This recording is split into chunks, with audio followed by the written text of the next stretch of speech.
இது எத்தனை சப்ளைக்குமா அது? 6. அது வார்மர் ஒரு செட் இது போட்டோ தரேன் சார் 2.2 ஏடி மேடம் சார் ஏடி சார் நீங்க எப்போ கொடுத்துருவீங்க? லைட் ப்ரூவ் பண்ணுறது அன்னைக்கு உங்களுக்கு அப்போ இதெல்லாம் வயரிங் எல்லாம் நமக்கு ஓகே எல்லாம்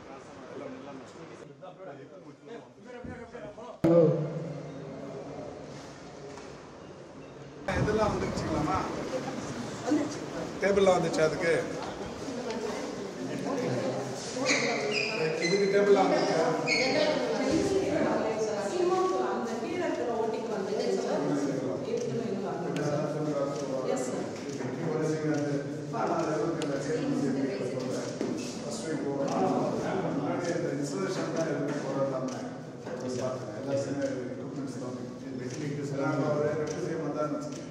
ஒரு 5-6 பேர் நம்ம ஒரு 3 பேர் எடுத்து அவர் 5-6 கொடுத்துருவார்.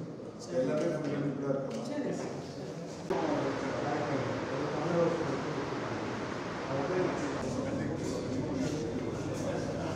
அதுக்கேற்ற மாதிரி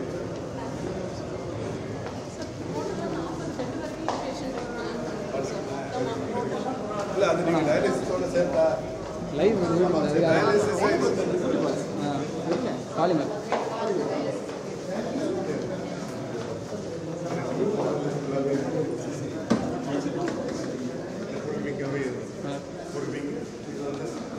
இதில் எத்தனை பெட் வருது?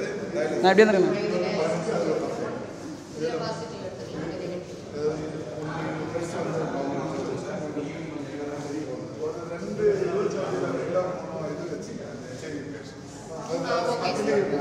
அது தனியாக ஒரு 2 இது வச்சு 10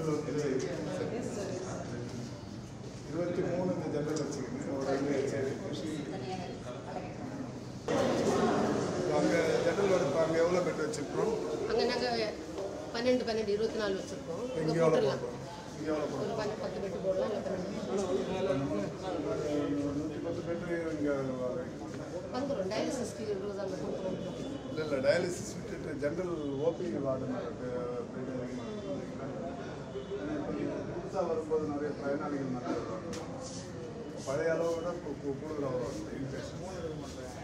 அதுக்கேற்ற மாதிரி நீங்கள்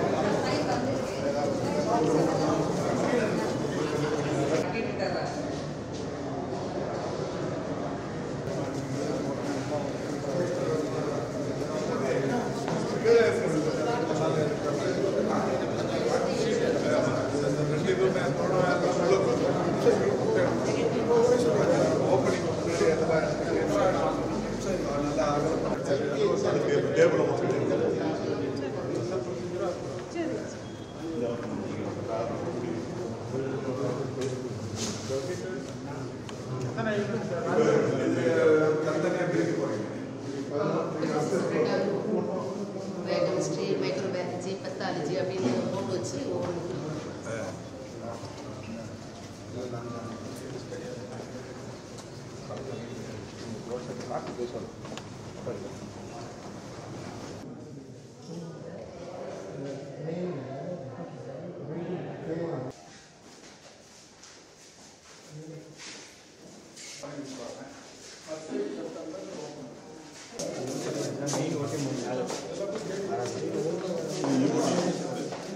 மெயின் ஓட்டியாக மாற்றி எத்தனை ஓட்டி இருக்கு? 4 சார்.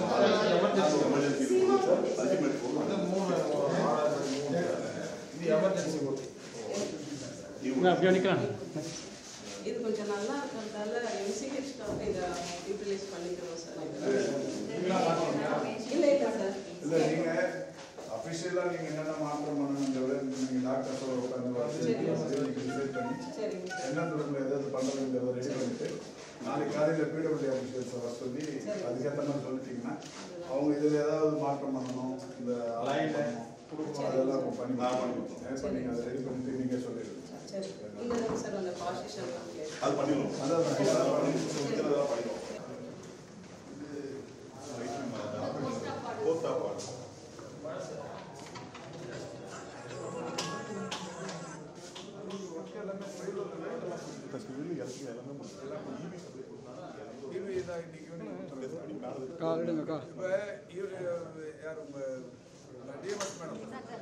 இபி ஒர்க்கு இன்னைக்கு முடிஞ்சிடும். இதெல்லாம் ஸ்ப்ரெட் பண்ணுறது நீங்கள் இந்த கேஎம்எஸ் மெட்டீரியல் கம்ப்ளீட்டாக சப்ளை பண்ணிட்டாங்க. ஸ்ப்ரெட் பண்ணுறது மட்டும் அவங்க வந்திருக்காங்க சார். இப்போ சொல்லிட்டோம் சார். பழனி சார், இப்போ இதெல்லாம் நீங்கள் ஸ்ப்ரெட் பண்ணுறதுக்கு பழனி சார் தேவை. இது பண்ணிட்டு இந்த ஃப்ளோரிங்லாம் க்ளீன் பண்ணிட்டு ரெடி பண்ணுறது. வாட்டர் ஒன்றும் பிரச்சனை இல்லை. இபி இன்னைக்கு முடிஞ்சிருக்கு. இப்போ மற்றது எக்யூப்மெண்ட்ஸ் எல்லாமே வந்துருச்சு சார். பழனி சார், இது எல்லாத்தையும் ஸ்ப்ரெட் பண்ணி எப்போ சார் ரெடியாக கொடுத்து இது எல்லாமே வந்துச்சு சார். எக்யூப்மெண்ட் இது மட்டும் அந்த லிக்விட் டேங்க் மட்டும் கொஞ்சம் லேட்டாக ஆகட்டும். மற்றபடி இது நம்ம யூசேஜுக்கு எடுத்துக்கலாம். ஹெச்ஆர் ஹெச்ஆர்ல ஒரு இஷ்யூ இல்லை, எல்லாமே இருக்காங்க இல்லையா? வெறுமனே இந்த அவுட் சோர்ஸுக்கு மட்டும்தான் அதை நீங்கள் மற்றபடி டாக்டர் நர்ஸ் எல்லாம் இருக்காங்க. எப்போ இது எப்போ ஓப்பனிங் பண்ணி வச்சுக்கலாம்? 15 days. இல்லை வேலை இல்லையா உங்களுக்கு? இபி கனெக்ஷன் இன்னைக்கு கொடுத்துட்றாங்க. ஏன் 15? எக்யூப்மெண்ட்ஸும் வந்துருச்சு. இன்ஸ்டால் பண்ணுறது மட்டும் தானே. இன்ஸ்டாலேஷன் எவ்வளோ நாள் எடுத்தோம் madam? Sir first week of September is first week September. நீங்கள் இது அவங்க 15 நாள் கேட்டால் நீங்கள் 30 நாள் கேட்குறீங்க இல்லையா சார்? அவங்களோட கம்மியாக தான் சார். நம்ம இந்த காம்பவுண்ட் வால் ஒரு 5 அடி ஹைட்டாக இருக்கும். கொஞ்சம் ரீபெட்ற மாதிரி வச்சு பண்ணிடலாம். அங்கேருந்து நம்ம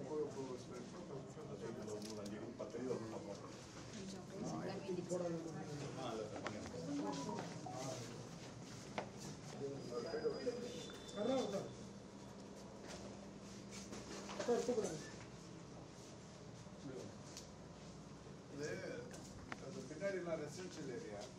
நம்ம காம்பவுண்டுமே ஒரு 5-6 அடி ஹைட்டாக இருக்கும். கொஞ்சம் எதுனா அந்த கட்டர் மாதிரி வச்சு ஒரு 10 அடிக்கு கவர்மெண்ட் கட்டர் ஒரு ஆங்கிளில் செட் பண்ணி மாதிரி வச்சு ரெசிடென்ஷியல் ஏரியா.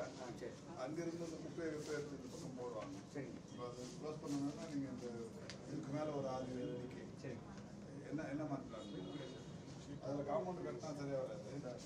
இந்த இபியில் போடுறாங்களே வியூ கட்டுற அந்த மாதிரி வியூ கட்டுற மாதிரி போடலாம். 10 அடிக்கு இல்லைன்னா அங்கேருந்து குப்பை எடுத்து போடணும். இந்த விநாயகபுரம் ஒரு திக்கஸ்ட் பாப்புலேஷன் ரெசிடென்ஷியல் ஏரியா. அந்த பக்கம் ஆஃபீஸ் வந்துடும், கவர்மெண்ட் ஆஃபீஸ். அங்கே பிரச்சனை இல்லை.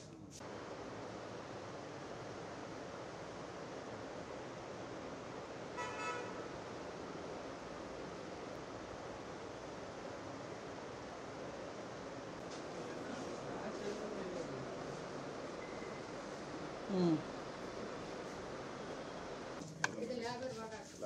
நாங்கள் மாற்றிக்கிறோம். அவங்க ஒன்று கொடுத்துருக்காங்க.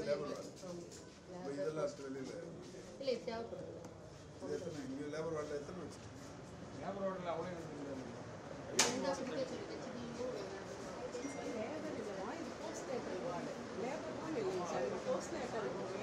நிறைய பின்ஸ் இருக்குது சார். ஆக்சிஜன் பாயிண்ட்ஸ் நிறைய இருக்கு. Yes sir. இது நம்ம போஸ்ட்நேட்டல் வார்டாகவும் எல்லாம் புதுசாக கேட்குறோம் சார். பிளான் கேட்குறோம் சார். 200 பெட்டுங்கிறதால ஓல்டு எல்லாம் சரி தான். 110 தான் சார். அதெல்லாம் சரி. அதெல்லாம் சேர்த்து மட்டும்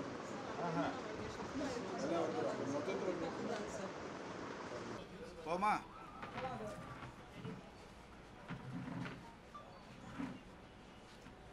சைதாப்பேட்டையில் உள்ள அரசு மருத்துவமனை 120 ஆண்டுகளை கடந்த ஒரு பழமையான மருத்துவமனை. இந்த மருத்துவமனையில்தான் பல ஆண்டு காலமாக சைதாப்பேட்டையில் இருப்பவர்கள் மட்டுமல்லாது மடிப்பாக்கம், உள்ளகரம், புழுதிவாக்கம், பள்ளிக்கரணை, ஜல்லடையான்பேட்டை, சோழிங்கநல்லூர், அக்கரை போன்று பல்வேறு இடங்களிலிருந்தும் கூட இந்த மருத்துவமனைக்கு வந்து சிகிச்சை பெற்று செல்வது என்பது தொடர் வாடிக்கையாக இருந்து வந்தது. இந்த நிலையில் இந்த மருத்துவமனை மிக பழமை வாய்ந்த கட்டிட அமைப்புகளோடு இருந்தது.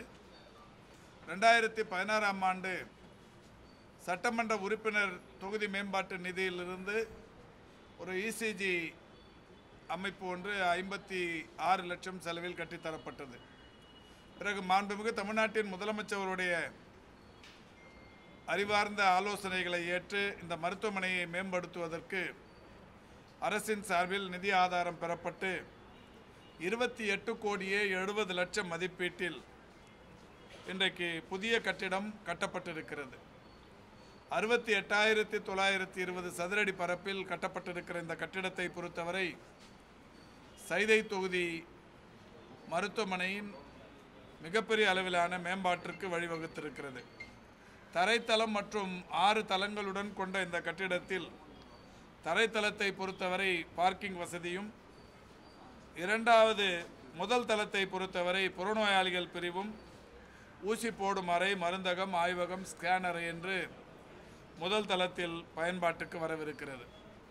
2வது தளத்தை பொறுத்தவரை லேபர் வார்டு, அவசர சிகிச்சை அறுவை அரங்கு, பிரசவத்திற்கு பிந்தைய வார்டு, முந்தைய வார்டு, செவிலியர்கள் அறை என்று 2வது தளத்தில் பயன்பாட்டுக்கு வரவிருக்கிறது.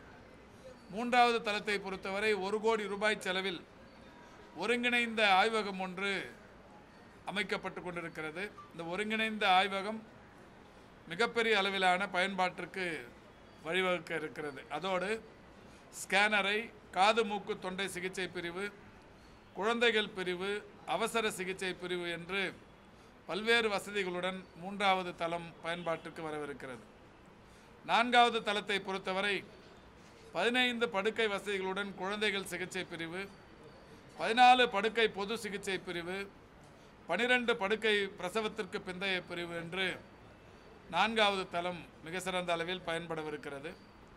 5வது தளத்தை பொறுத்தவரை 43 படுக்கை வசதிகளுடன் ஒரு பொது சிகிச்சை பிரிவு, உணவு வைப்பு அறை ஒன்று தயாராக இருக்கிறது. 6வது தளத்தில் 3 அறுவை சிகிச்சை அரங்குகள், அறுவை சிகிச்சைக்கு முந்தைய சிகிச்சை பிரிவு என்று பல்வேறு வசதிகள் வரவிருக்கிறது. ஆக இந்த புதிய மருத்துவமனை வளாகத்தில் ஒட்டுமொத்தமாக 4 அறுவை சிகிச்சை அரங்குகள், அதோடு ஒருங்கிணைந்த ஆய்வகம் என்று பல்வேறு வசதிகள் இருக்கிறது. இதோடு மட்டுமல்லாது கடந்த 3 ஆண்டுகளுக்கு முன்னால் மாண்புமிகு முதல்வர் அவர்களுடைய வழிகாட்டுதலோடு டயாலிசிஸ் யூனிட் ஒன்று இங்கே தொடங்கி வைக்கப்பட்டது. ரோட்டரி சங்கத்தின் சார்பில் 14 டயாலிசிஸ் இயந்திரங்கள் தற்போது பயன்பாட்டில் இருக்கிறது. இன்று நான் காலையில் போய் அதை பார்த்தேன். 14 படுக்கைகளும் நிரம்பிய நிலையில் சென்னையின் பல்வேறு இடங்களில் இருந்தும் கூட வந்து டயாலிசிஸ் செய்து கொள்ளுகிற நிலை இருந்து கொண்டிருக்கிறது. சென்னையை கடந்து புறநகர் பகுதிகளிலிருந்தும் கூட இங்கே டயாலிசிஸ் செய்து கொள்ள வருகிறார்கள். அந்த வகையில் ஒரு நாளைக்கு 3 தடவை அந்த டயாலிசிஸ் என்கின்ற அந்த பிரிவு முழுமையாக பயன்பாட்டில் இருக்கிறது. ஒருவருக்கு டயாலிசிஸ் செய்வது என்பது ஏறத்தாழ 4 மணி நேரம் என்கின்ற நிலையில் ஒரு நாளைக்கு 3 பிரிவுகளாக இன்றைக்கு அந்த டயாலிசிஸ் என்பது பயன்பாட்டில் இருக்கிறது. எனவே அதை அதிகரிக்க வேண்டும் என்கின்ற வகையில் மாண்புமிகு முதல்வர் அவருடைய கவனத்திற்கு கொண்டு சென்று அந்த மரியாதைக்குரிய ரோட்டரி சங்க நிர்வாகிகள் மீண்டும் அவர்களிடத்தில் ஒரு 11 புதிய டயாலிசிஸ் இயந்திரங்களை கேட்டிருக்கிறோம். ஆக இது திறந்து வைக்கிற போதே 25 டயாலிசிஸ் இயந்திரங்கள் பயன்பாட்டுக்கு வரவிருக்கிறது. அதோடு மட்டுமல்லாது இந்த மருத்துவமனையிலிருந்து ஒரு பிளட் பேங்க் ஒன்று, இரத்த வங்கி ஒன்று ரூபாய் 1 கோடி செலவில் அதிநவீன வசதிகளுடன் கூடிய இரத்த வங்கி ஒன்றையும் ரோட்டரி சங்கம் ஏற்படுத்தி தர இன்றைக்கு முன் வந்திருக்கிறார்கள். எனவே இந்த கட்டிடம் திறந்து வைக்கிற போதே 25 டயாலிசிஸ் இயந்திரங்கள், 1 கோடி ரூபாய் செலவிலான இரத்த வங்கி போன்ற பல்வேறு அதிநவீன வசதிகளுடன் இந்த மருத்துவமனை பயன்பாட்டுக்கு வரவிருக்கிறது. கட்டுமான பணிகள் முழுமையாக நிறைவுற்றிருக்கிறது. அந்த மின்சார இணைப்பு பணி இன்றோடு முடிவடைவிருக்கிறது. டிஎன்எம்எஸ்சியின் சார்பில் இதற்குரிய மருத்துவ உபகரணங்கள் எல்லாம் அவர்கள் சப்ளை செய்து விட்டார்கள். அவற்றையெல்லாம் பொருத்தும் பணிகள் இன்னும் 1 வார காலத்தில் முடிவுற்றுவிடும். எனவே அடுத்த மாதம் முதல் வாரத்தில் இன்னும் ஒரு 10-15 நாட்களுக்குள்ளாக மாண்புமிகு தமிழ்நாட்டின் துணை முதல்வர் அவர்களின் வாயிலாக இந்த மருத்துவமனை பயன்பாட்டுக்கு வரவிருக்கிறது.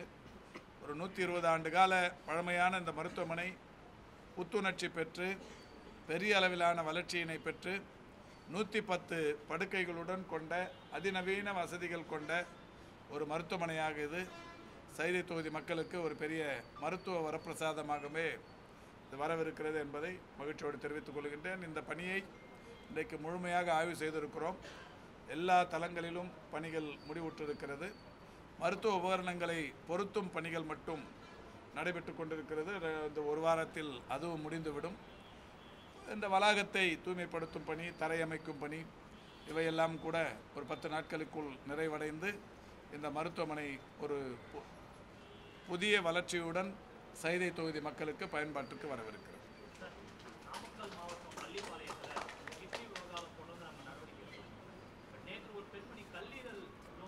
நானும் பார்த்தேன். காவல்துறைக்கு ஏற்கனவே காவல்துறையிடத்தில் நாம் புகார் தந்திருக்கிறோம். 2 புரோக்கர்கள் யார் மேலே நடவடிக்கை எடுக்கணும்னு. அந்த ஆய்வறிக்கையில் சொல்லப்பட்டிருப்பதைப் போல இதற்கு யார் காரணம் என்பதை ஆராய்ந்து காவல்துறையின் சார்பில் நடவடிக்கை எடுக்க அறிவுறுத்தப்பட்டிருக்கிறது.